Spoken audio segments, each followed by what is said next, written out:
Assalamualaikum warahmatullahi wabarakatuh.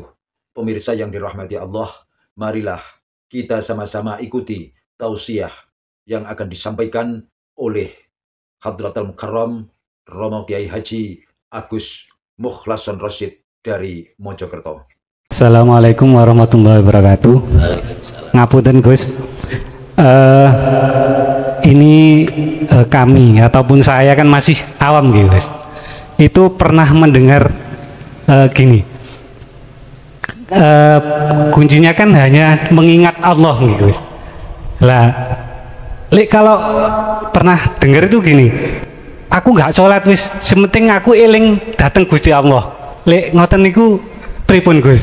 Kan kata sing ngoten niku Gus. Alah lapo sih sholat, lapo sih ngoten niku. Sementing aku eling nang Gusti Allah lah cukup sih. Nah, ngoten pendapatnya jenengan pripun Gus? Assalamualaikum warahmatullahi wabarakatuh. Ngapunten Gus, napa niku nambah ilmu dumateng panjenengan. Niki bab niku nggih sami kali panjenengan sing sampun diaturaken di dalam beribadah niku syariat, thariqat, hakikat, makrifat dan mukasyafah. Lah niku apa ada kaitannya dengan nopo sing sampun panjenengan aturaken, atas nopo sing kula aturaken, atas segala kekurangan dan kesalahan mohon maaf. Niku mawon saking kula tentang syariat, thariqat, hakikat, makrifat dan mukasyafah. Terima kasih. Tak jawab joro ringkas dulu, nanti setelahnya proses. Apakah itu ada kaitannya dengan kesempurnaan Islam, udkhulu fisilmi kafah, syariat, thariqat, hakikat, makrifat? Iya, cuman prosesnya itu. Apa sih syariat itu? Syariah adalah sebuah sistem atau ilmu untuk membenahi diri kita secara jasmani, supaya jasmani ini meninggalkan larangan dan bisa menjalankan perintah. Jasmani itu syariat, ilmunya itu ilmunya. Contoh sholat, siapapun sebelum sholat harus tahu dulu ilmunya tentang bagaimana cara sholat yang benar secara jasmani. Orang Indonesia berhubung kiblatnya ada di barat Mekah, wajib menghadap ke barat.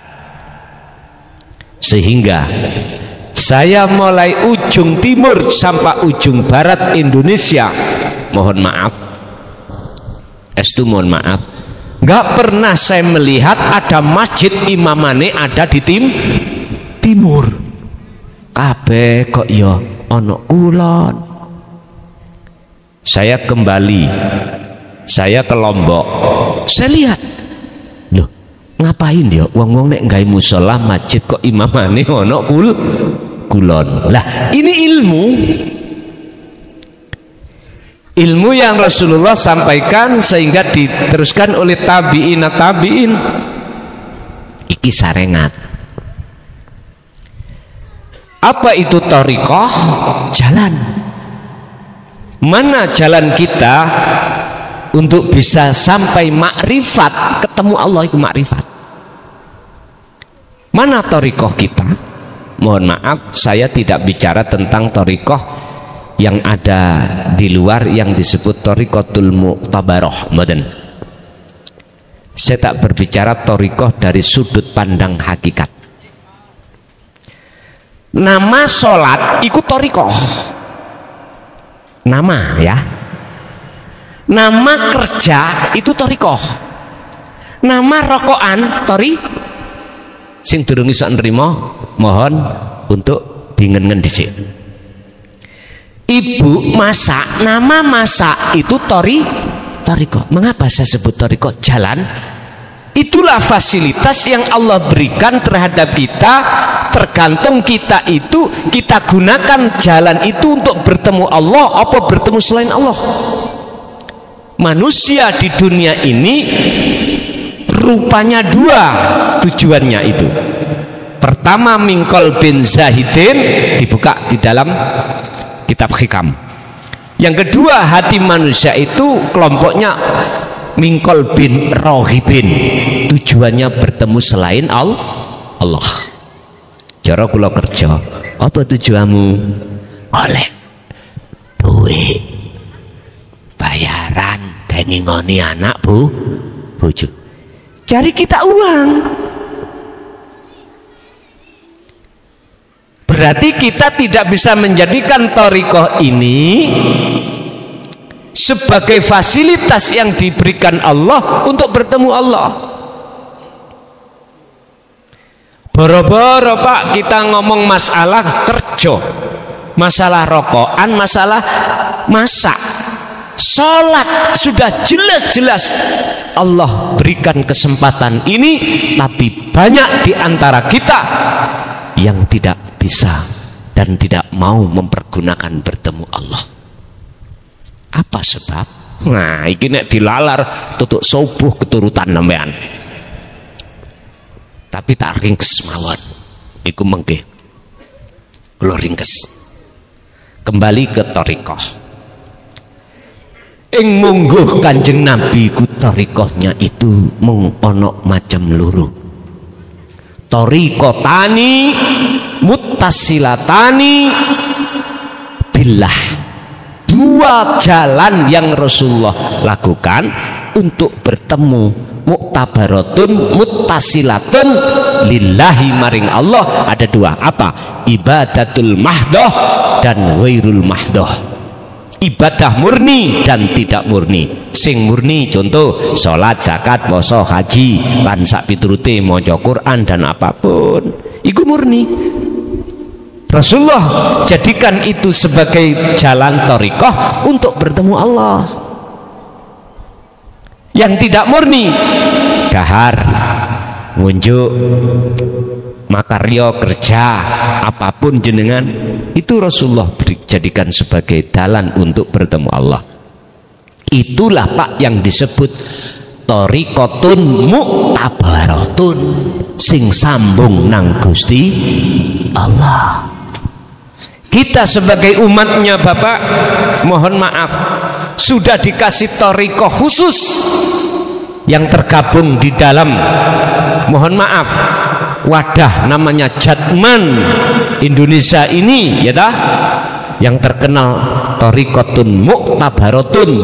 Iku adalah thariqah yang sanatnya muttasil terhadap Rasulullah.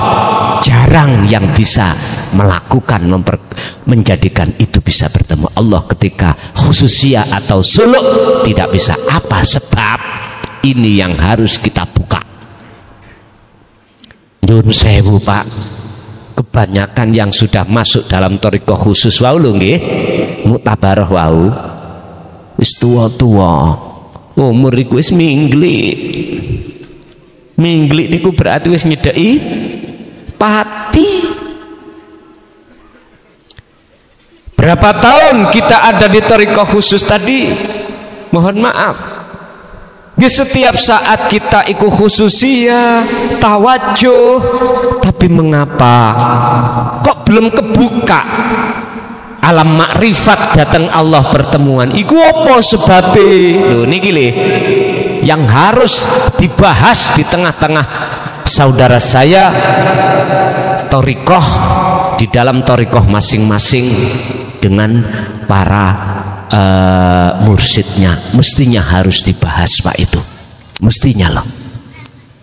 Kita setiap saat dan waktu itu khususiyah Pak, miturut bacaan thariqah masing-masing, tapi mengapa belum bisa mencapai kewusulan suluk kita? Apa sebab? Itu harus dicari. Kalau sudah ketemu, apa sebab, solusinya bagaimana lah. Ini tanggung jawab para mursid lho Pak ya. Mboten eco-eco mursid niku anggit sampean ya napa. Abot Pak tanggung jawab mursid. Mursid itu disebut mursid sang petunjuk jalan menuju dan bertemu Allah. Abot. Mpun mursid iku dikongkon nyambut gawe, mpun kersane ben bimbing sampean kali kula tok. Kalau memang betul-betul muktabaratun muttasilatun lillah, otomatis thariqah iku gak ada tujuan untuk politik. Tidak ada. Aslinya thariqah iku tujuan kumpulan itu untuk unsur politik, supaya digungno wong, supaya diwastani wong pengikuti ribuan, nggak boleh. Supaya wong-wong podo tunduk, nggak boleh Pak. Iku politik bulian jenengan nang Gusti Allah. Justru kalau kita ada tujuan seperti itu, berarti kita keluar dari kekhitoan thariqah yang muttasilatun. Keluar kita. Buktinya mana? Kita bangga dengan pengikut banyak, kita bangga dengan pujaan masyarakat. Itu berarti kita sudah keluar dari jalur. Apalagi Pak ada dijadikan wadah untuk sebagai alat politik datang umaro. Niki luwih parah maneh nih. Bukan persoalannya tidak boleh, tapi ku melenceng. Mohon maaf lo ya, mohon maaf melenceng.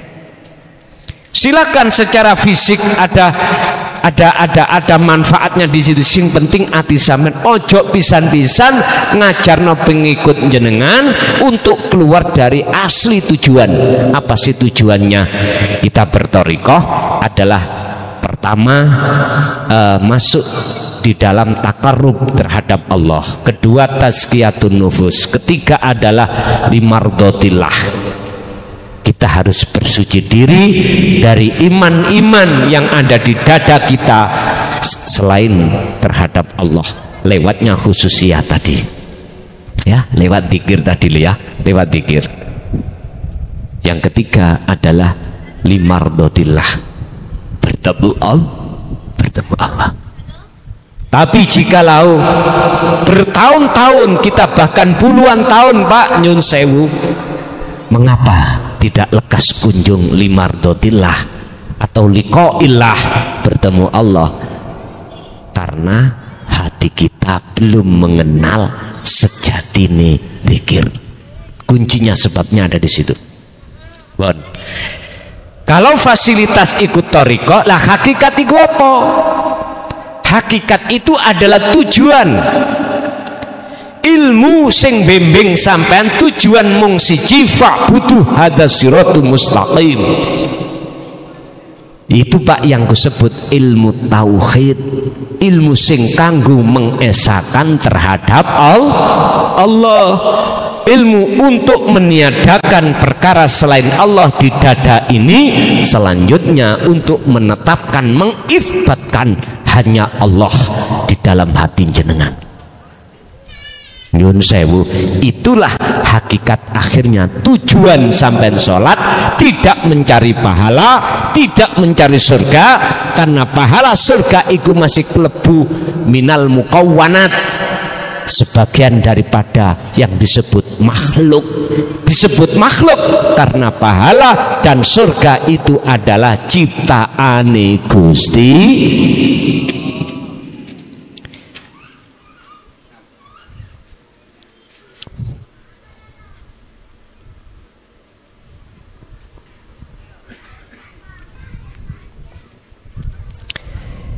Jadi hakikat itu adalah mendidik syariat dan thariqah sampeanku biar bener. Kedua, apa sih hakikat itu? Adalah satu ilmu untuk mendidik ruhaniyah khususnya, bukan jasmaniyah, ruhaniyah, supaya tujuannya berthariqah baik di dalam thariqah murni ibadah murni atau tidak murni, dan betul-betul tujuannya hanya bertemu Allah. Kalau sudah bertemu Allah, maka itulah disebut ma'rifat. Umpama saya kasih tamsil atau contoh ibarat ngeten. Kita dari rumah tadi ada tujuan. Itulah disebut hakikatnya, aslinya tujuannya apa? Ngaji. Oke. Syariatnya apa?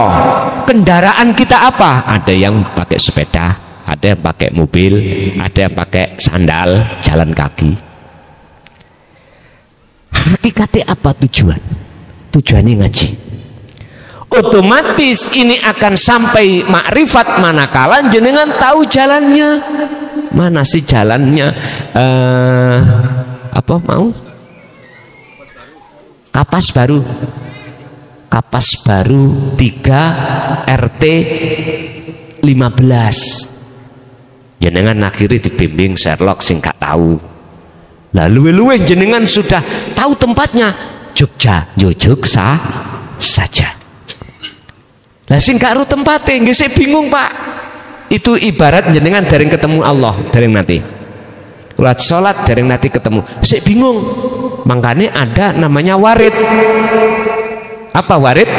Utusan Allah yang membimbing jenengan untuk sampai pada Allah. Nek cara kita warid adalah itu tadi apa namanya? Google Map. Lah niku Sherlock ngene di sasarno sian. Wonten warid sing jos ya warga mriki piyambak. Akhire wis mesti tekan. Nek wis tekan kene iki jenenge makrifat. Pertanyaannya, di saat-saat jenengan sudah di sini, namanya thariqah dalan sing sampean lewati, sekarang kemana? Sepeda yang sampean pakai tadi kemana sekarang? Otomatis diparkir karena jenengan fokus ketemu di sini. Artinya apa? Ketika jenengan sholat, min alamatil ma'rifat, pertama tandane ati sampean ketemu Allah, la yarawna li anfusihim syai'an. Pun sampean kecoki apa? Jenengan iki sudah tidak merasa ada. Jenengan kali kula niki sudah tidak merasa ada. Bal yusyahiduna annal fa'ilahu wallahu ta'ala. Jikalau jenengan sudah tidak merasa ada, maka dalam hati sampean tidak merasa gerak iki gerak panjenengan. Justru kesaksian jenengan ini hanya mensaksikan hanya Allah, maksudnya ati sampean merasakan sing muncul sedaya perilaku iku wae Gusti pun resikune gendeng. Wis jadab majdub ati apa sih jadab itu? Ditarik Allah ketemu Allah. Siapa yang ditarik Allah ketemu Allah, maka semua persoalan dunia pasti dilalaikan oleh Allah. Karena sampean kali kula iki sudah menjadi kekasihnya. Mohon maaf nek wis kekasih ketemu iku Pak apa sing den lakoni? Wis ngono kuwi. Paling disayang tentu sang kekasih, gitu. Ya Allah Pak, kalau gendeng nang Allah iku jelek, apa tidak lebih jelek gendeng nang bojone wong? Jawab apa?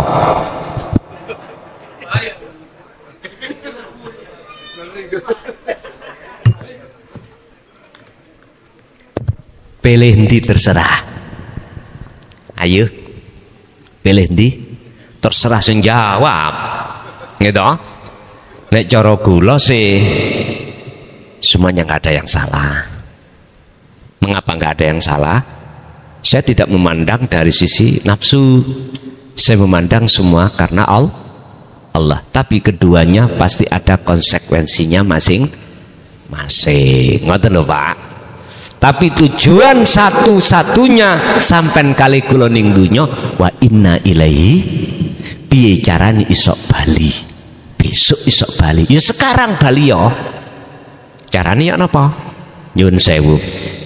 Inilah Pak yang menyebabkan kita Apa berpuluh tahun kita khususiyah belum juga kunjung datang alam musyahadah, bukan alam mukasyafah. Nek alam mukasyafah itu alam masih bertemu makhluk.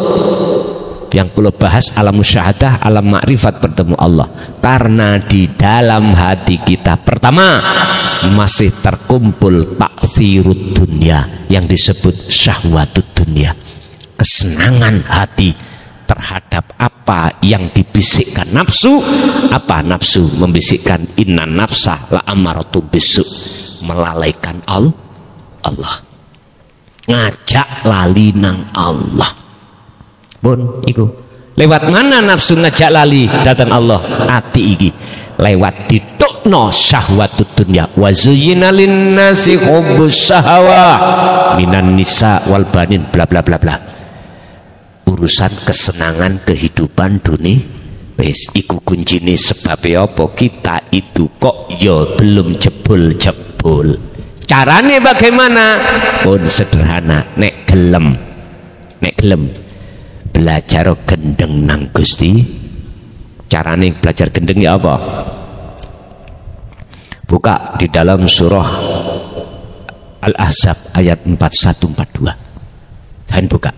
Ya ayyuhalladzina amanu dzkurullaha dzikran katsiran fasabbihuhu bukratan wa asila. Ati sampen kali kula baik siang maupun malam sibukno dengan hakikate zikir, hakikate eling. Kalau kita bahas masalah zikir, Pak, sebetulnya memang ada 7 tahap. Mulai dari zikir lesan, ya toh, zikir nafas, zikir qabli dan lain sebagainya. Atau langsung sampai kula ringkes hanya ada 4 tahap zikir.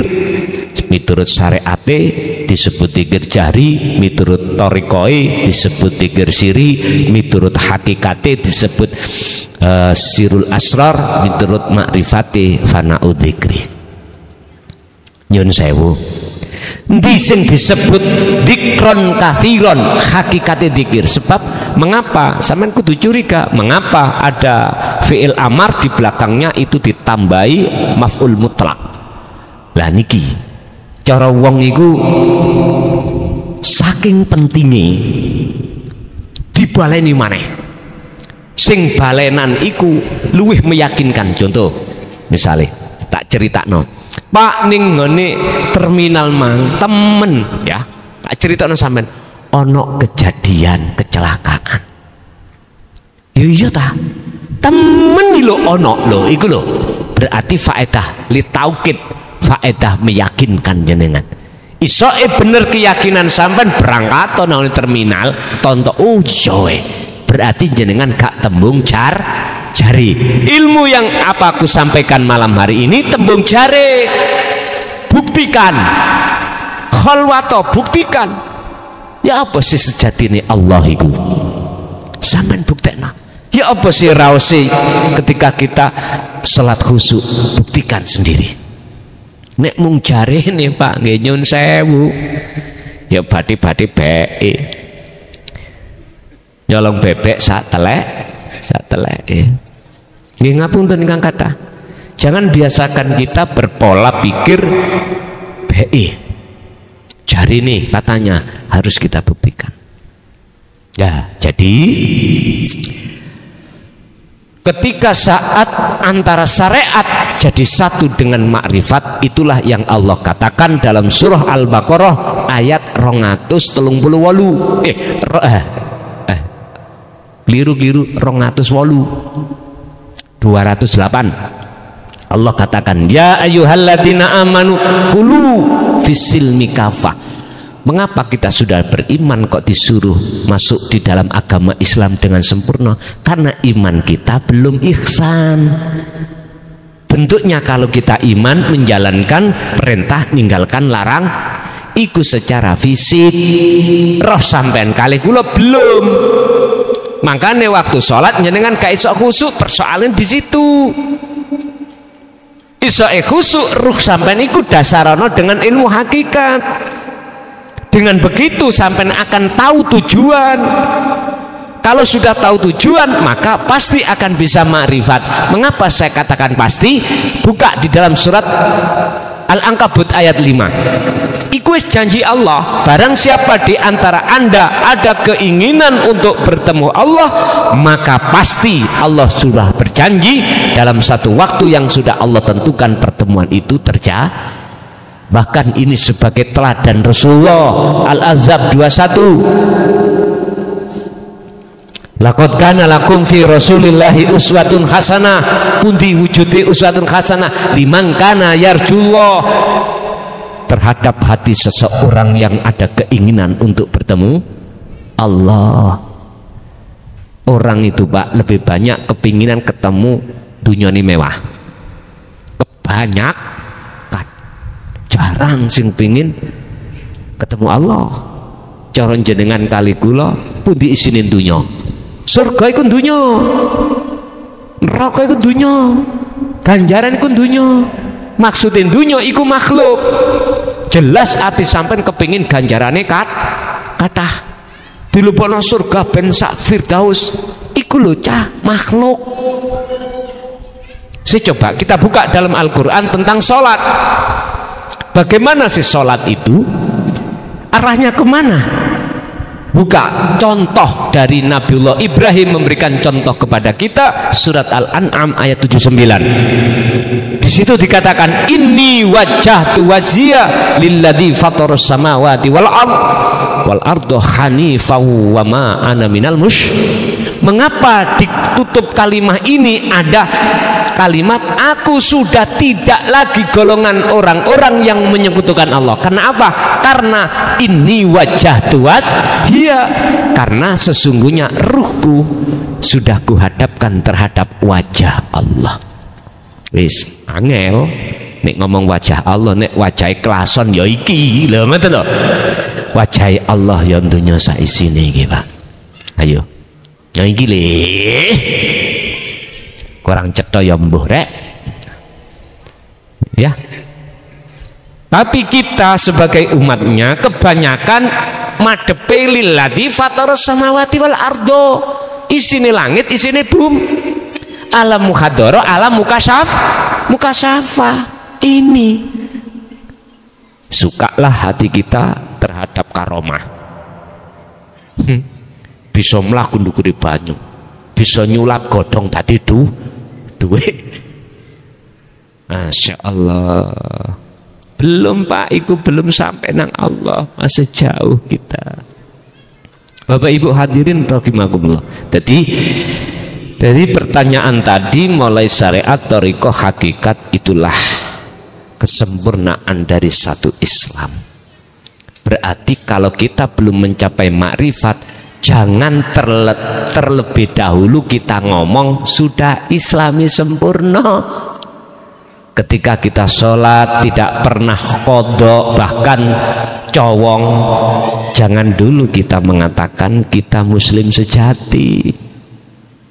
Jangan dulu kita mengatakan Islamnya sudah sempurna. Nek syariati yo, tapi roh kita masih menyembah, masih menghadap kepada selain Allah yang sebetulnya. Bukti nih, waktu sholat si iling garwa, ya garwa iku Tuhan sampean kali kula. Iling anak, ya anak itu Tuhan kita. Boleh kula niki emut Pak, ning Kediri kono pondok namine Ringin Agung. Teng mriku ada salah satu masyayikh namanya itu Mbah Khozin.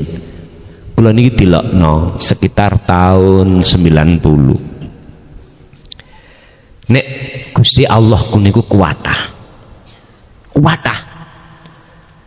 Son, Gusti Allahmu iku akeh, tapi Gusti Allah iku, Gusti Allahku iku ahad. Gak bingung apa ini?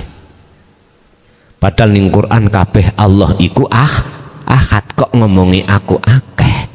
Ternyata apa maksudnya Pak? Ketika hatiku isine ana wong wedok, berarti iku Gusti Allahku. Ketika aku beriman sing ngetokno rasa legi dan kecut iku jeruk, berarti jeruk iku Gusti Allahku. Ternyata gitu. Lah terus Mbah, jalan keluarnya bisa ke akad. Lakukanlah proses ahadiyah. Nah niki Pak, suhudul wahdah fil kasrah wa suhudul kasrah fil wahdah. Apa maksudnya? Kita harus berhakikat Pak, ilmu tauhid harus dididik pada diri kita supaya mengerti mana yang disebut khalik, mana yang disebut makhluk, mana yang menyembah dan mana yang disembah. Itu persis persoalannya, itu prosesnya tahu. Ketika saat itu barulah proses ahadiyah, yaitu rupane ilmu amal istiqomah jenengan kholwat ikut proses ahadiyah, proses tazkiyatun nufus, pembersihan diri dari perkara-perkara yang selain Allah yang sudah masuk di dalam hati yang kuimani tadi. Barulah itu nanti akan terciptalah makom muhadoroh, makom merasa Allah itu sudah dekat. Kalau sudah ini selesai, diselesaikan Allah pensucian ini, maka ditarik ke makom musyahadah. Nah niki makom pertemuan jenengan terhadap Allah. Pun nek isteng mriku ati sampean mesti gendeng nang Gusti Allah. Akal sampean gak elok gendeng, tapi sing gendeng iku hati. Ingat, siapa yang berjalan ke arah barat, maka semakin jauh arah timur yang ditinggalkan. Siapa yang hatinya selalu mendekat pada Allah, maka pasti semakin jauh hati ini dijauhkan Allah dari urusan dunia. Sekalipun jasad masih tiap saat dan waktu bekerja, rapopo. Mekaten demikian jawaban saya. Nggih, ada kaitannya dengan apa ngaji pada malam hari ini. 4 hal tadi ya ta. Syariat, thariqat, hakikat, makrifat. Kalau mukasyafah itu adalah satu alam di mana di situ ada beberapa alam, malakut, lahut, jabarut. Artinya ini alam yang masih kebuka urusan gaibnya makhluk, belum sampai menyentuh ke alam musyahadah, yaitu alam ahadiyah Allah. Mekaten. Mungkin Ibu ada? Enggak, ganti Bapak. Tadi Ibu.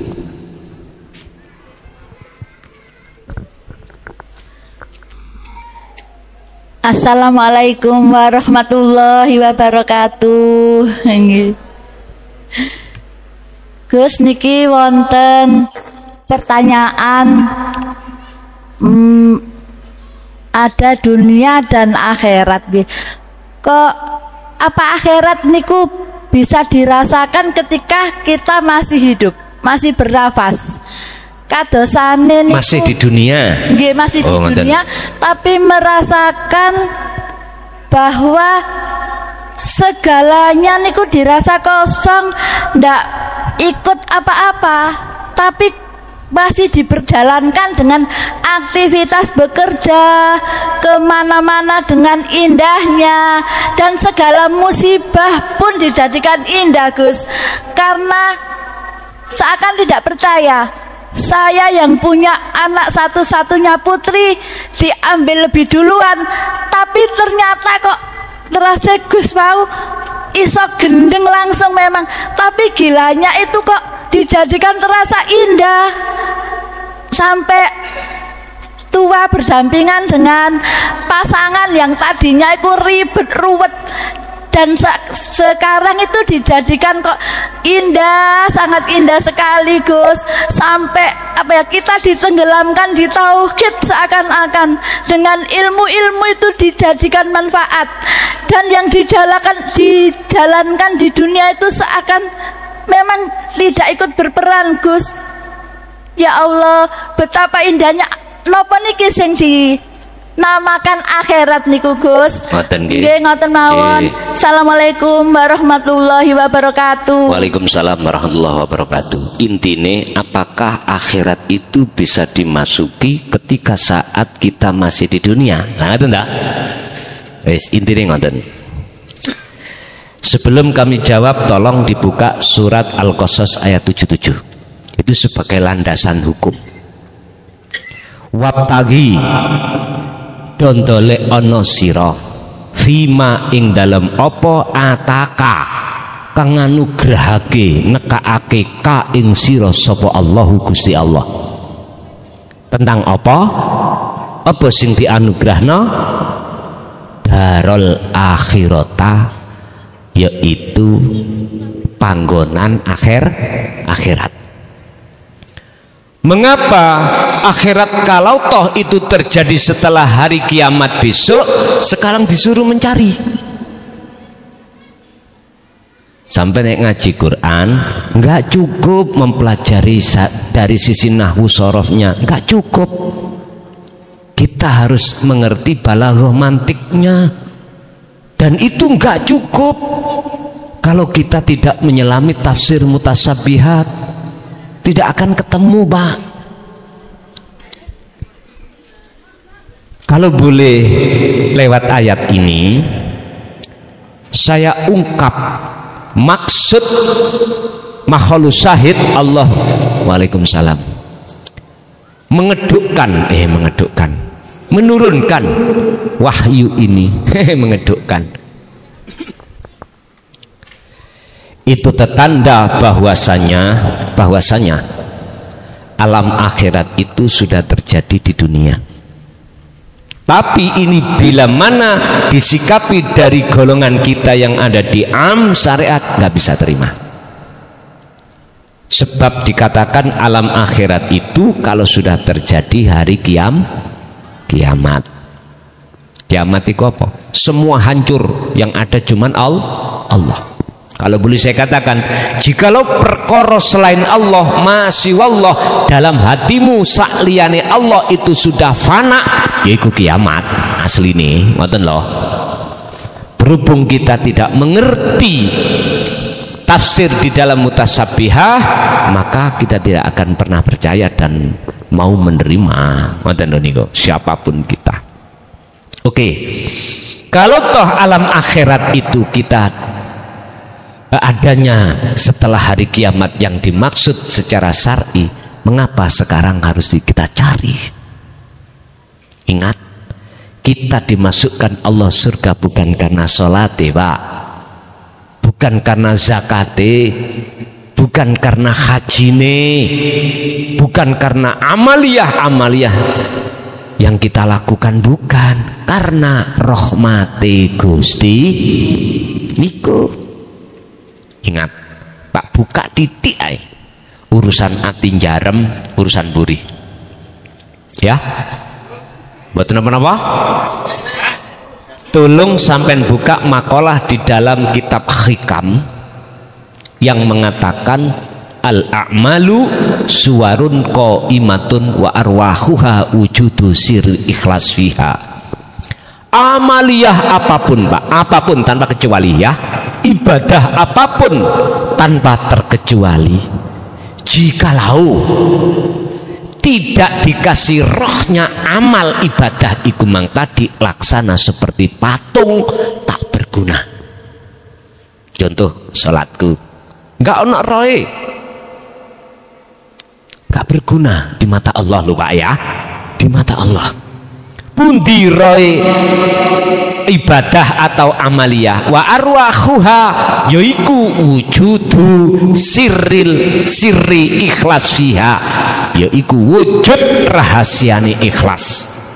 Pundi wujud rahasiane ikhlas? Contoh, tarkul ikhlas bil ikhlas, al ikhlasu tarkul ikhlas bil ikhlas. Ning ati sampean harus meniadakan iman kalau kita yang merasa melakukan, tiadakan. Contoh sholat, hati sampean tidak boleh ada keimanan meyakini kalau jenengan yang bisa melakukan, harus tiada. Otomatis kalau di dalam diri hati sampean sudah tidak merasa, tidak yakin kalau jenengan kali kula yang melakukan, otomatis akan muncul dalam hati jenengan keyakinan sumber kabeh isoke laku iki sumbere sangka Gusti. Loh, itulah yang dimaksud ruhnya amal. Pertanyaannya adalah, mulai saat kita kecil sampai tua gini, Jikalau hati belum mengenal tentang zikir, aku yakin siapapun kita pasti masih merasa kita yang bisa melakukan. Rasa memiliki hak, sing alim merasa dirinya alim, sing dia pinter merasa pinter, sing sugih merasa sugih. Nyuwun sewu, kembalilah pada sifat wajib Allah. Ada 20 dibagi 4, termasuk nafsiyah, salbiyah, ma'ani dan maknawiyah. Di dalam sifat maknawiyah ada 7, mulai kudrat, iradat, ilmu, sama, basar, kalam. 7 itu ya. Umpama kita dihormati wong sebab alim, alim kita sebab ilmu, lah ngeten nggih. Akhirnya dalam diri kita merasa kita orang yang pertanyaannya, ilmu, alim itu tadi haknya siapa? Allah tahu. Terus mengapa kenyataannya kok masuk di dalam dada kita? Pertanyaannya, pantaskah kita mengikrarkan diri dan merampas bajunya Allah? Gak pantas. Mengapa kita selalu begitu? Karena nafsu telah menggerogoti dalam diri kita, yang untuk menekan dalam hati kita supaya ngerampas bajunya Allah. Saya belum mengatakan sifat nafsiyah Allah loh, wujud. Kita aja merasa wujud kok. Karena apa? Nafsu memakai akal, akhirnya kita dengan dasar akliyah ini merasa kita wujud sebab diwujudkan oleh Allah. Ingat, selama kita merasa wujud sebab diwujudkan Allah, jangan harap jenengan akan tahu wujudnya Allah. Sebab apa mungkin perkara yang tidak wujud itu akan tahu yang wujud? Boten mungkin. Bahwa sampai akhir zaman kapanpun ya nggak ketemu. Akhir masa. Kembali kepada pertanyaan alam akhirat. Kalau toh alam akhirat sekarang itu diperintahkan Allah untuk mencari darul akhirah, berarti artinya alam dunya niki niku lak pandangan syariat sampean kali kula. Masuklah alam akhirat di dalam dunia. Piye carane? Carane bagaimana? Teladani Kanjeng Nabi sampean gawa, Pak. Pertama tadi, limangkana yarjullaha, hati jenengan pertama harus ada keinginan untuk bertemu Allah. Berarti harus ada rasa rindu, harus ada cinta dalam hati jenengan. Untuk menimbulkan hati cinta nang Allah nggak mudah, Pak, nggak mudah, karena terus dihalang-halangi oleh nafsu lewat berbagai macam cara. Hanya dengan cara jenengan mengerti dinul haq, dinul qayyimah atau dinul tauhid, inilah akan merespon terhadap ruh untuk bisa ada keinginan pada ketemu kepada Allah. Setelah itu harus diteruskan, dilanjutkan untuk melaksanakan apa keinginan tadi. Sudah petunjuk banyak. Kata Rasul dalam surat Al-Ahzab 21 tadi, kalau dalam hatimu sudah ada keinginan bertemu Allah wal yaumal akhirah, kau akan masuk dalam alam akhirat.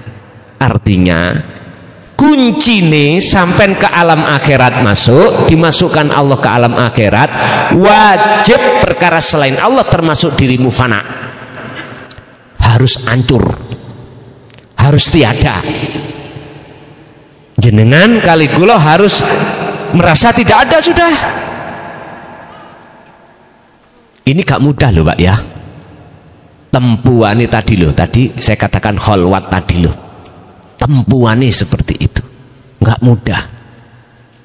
Berarti siapa yang tekun berzikir, disitulah nominasi yang akan kita dapatkan. Kalau jenengan iki mau kepinginan untuk masuk alam akhirat, ayati wa dzakarallaha katsiran, kudu ngekeh-ngekehno zikir sing kula maksud teng mriki adalah nafi isbat, meniadakan rasa keakuan diri sebagai makhluk yang bisa melakukan ini itu, yang punya ini punya itu, tiadakan. Setelah itu isbat, dengan sendirinya Allah akan menetapkan keakuan Allah dalam diri sampean yang melakukan atas segala hal apapun. Kalau ini sudah masuk di dalam hati jenengan, yusahiduna annal fa'ilahu Allah ta'ala, itulah yang disebut orang yang imannya sudah ihsan atau disebut makom ma'rifat. Tinggal pertanyaannya, kalau detik berapa detik, kalau jam berapa jam, kalau hari berapa hari, itu urusane Gusti Allah. Sudah jam 10:30. Terus pundi Pak Panitia?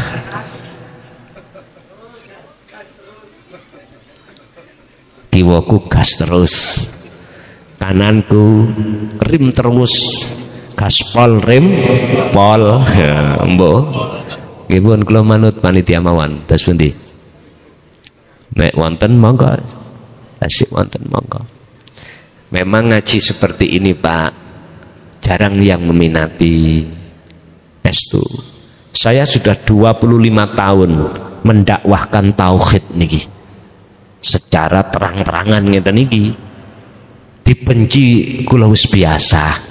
Bahkan saya diusir dari kampung pernah Pak, tapi saya tidak mengikuti apa sistem Nabi Yunus tadi, ndak. Saya belajar untuk mengikuti sistem Kanjeng Nabi Muhammad. Nek sistem wong Jawa sangkan paraning tumati, nek sistem dari Rasulullah innalillahi wa inna ilaihi rajiun, niku sing kula terapne. Bahkan saya sudah pernah merasakan penjara 3 tahun itu sudah pernah, dan itu memang resiko. Tetap kula hadapi mawon Pak, nggih mboten napa-napa, pengalaman hidup lah ngoten nggih. Kiai sebab nek durung nate mlebu penjara durung sempurna kekiyainean lah, utawa belum mlebu lokalisasi belum sempurna, artine pung cerita tok gak tahu ngrasakne lha ngoten lho. Nggih monggo menawi tasih wonten. Assalamualaikum warahmatullahi wabarakatuh. Ngapunten Gus, ini kami ataupun saya kan masih awam gitu Gus, itu pernah mendengar gini, kuncinya kan hanya mengingat Allah gitu Gus. Lah kalau pernah dengar itu gini, aku nggak sholat wis, sementing aku eling dateng Gusti Allah. Ngoten niku pripun Gus? Kan kata sing ngoten niku Gus. Alah lapo sih sholat, lapo sih ngoten niku. Sementing aku eling nang Gusti Allah lah cukup sih. Nah, ngoten pendapatnya jenengan pripun Gus? Nggih. Wassalamualaikum warahmatullahi wabarakatuh. Waalaikumsalam warahmatullahi wabarakatuh. Apa hubungannya sholat dengan eling ala atau zikir? Apa artinya sholat? Macam-macam sing memaknani. As-sholatu ay ad-du'a.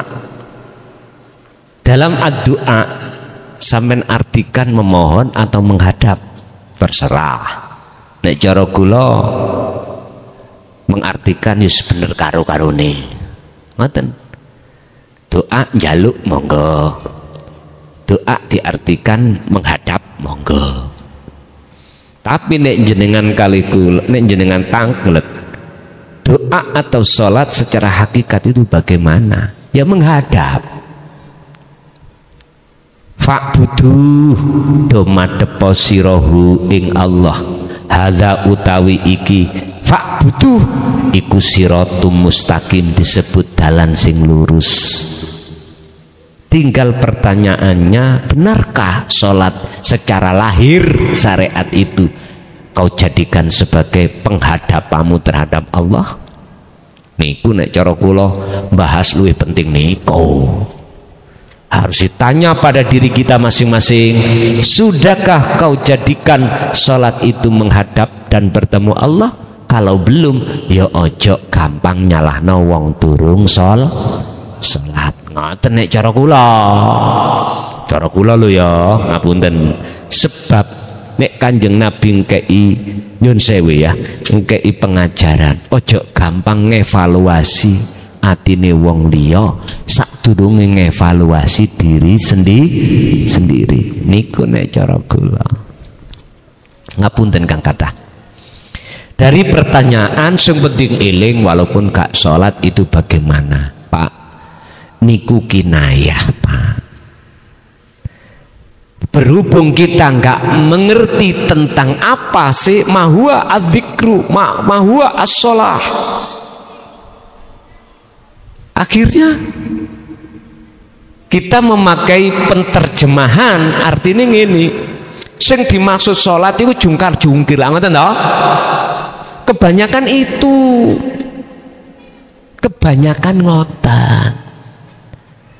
Padahal bagaimana ing pandangan syariat as-sholah, bagaimana ing pandangan hakikat as-sholah? Buka di dalam surah Al-Baqarah 238. Jawabannya ada di situ. Hafidhu 'alas sholawat was sholatil wusta wa qumu lillahi qanitin ay khashi'in.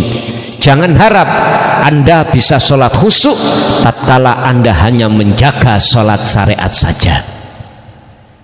Mana sholat syariat ini? As-sholawah itu jamak, mufradnya adalah as-sholah. Makanya di situ ayatnya hafidu dong rekso silo kabeh as-sholawah ing piro-piro sholat ai al-maktubah, itu artinya di situ. Yaiku sholat sing diwajibno secara fisik 5 waktu, maksudnya ayat itu. Tapi jangan berhenti di situ. Terus no ayat iku ono wawu ataf.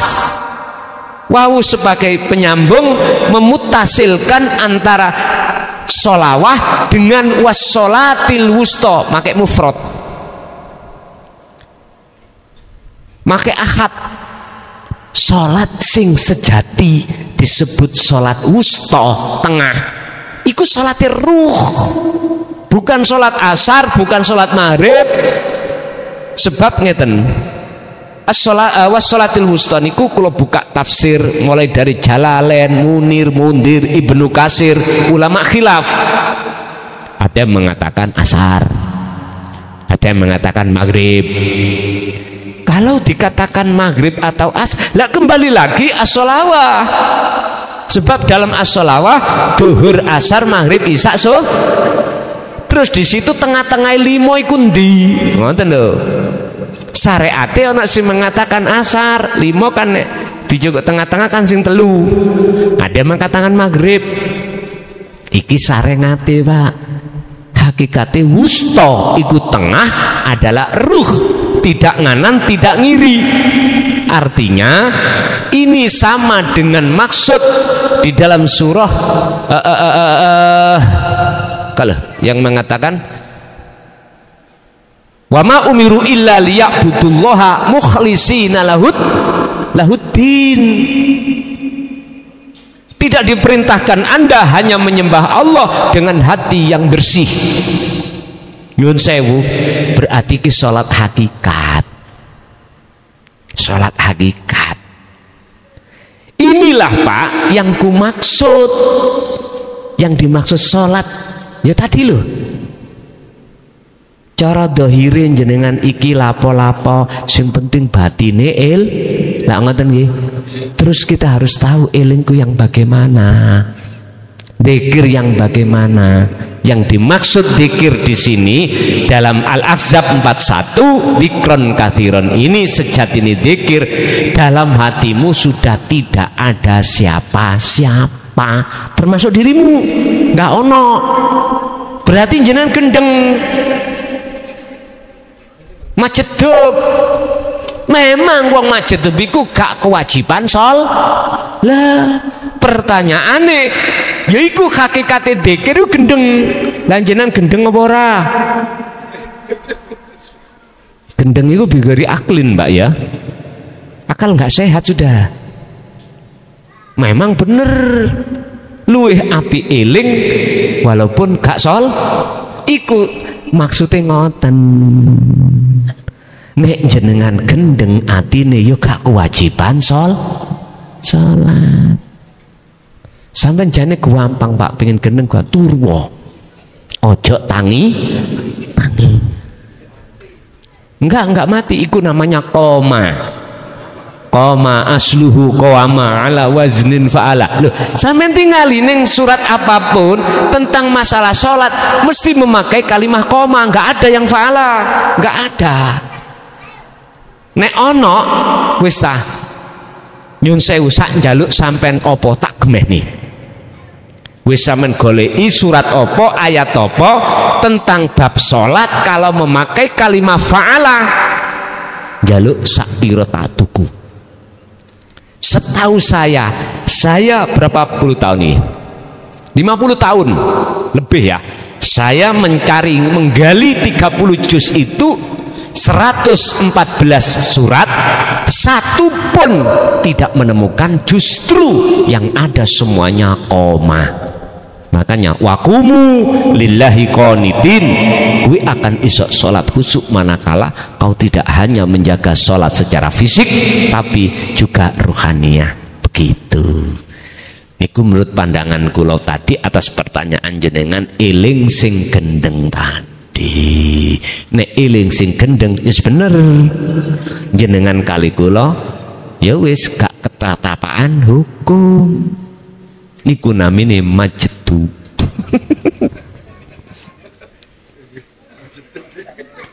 Nggih. Ada lagi?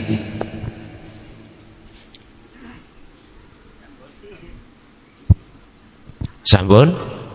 Oke, Bapak Ibu hadirin rahimakumullah.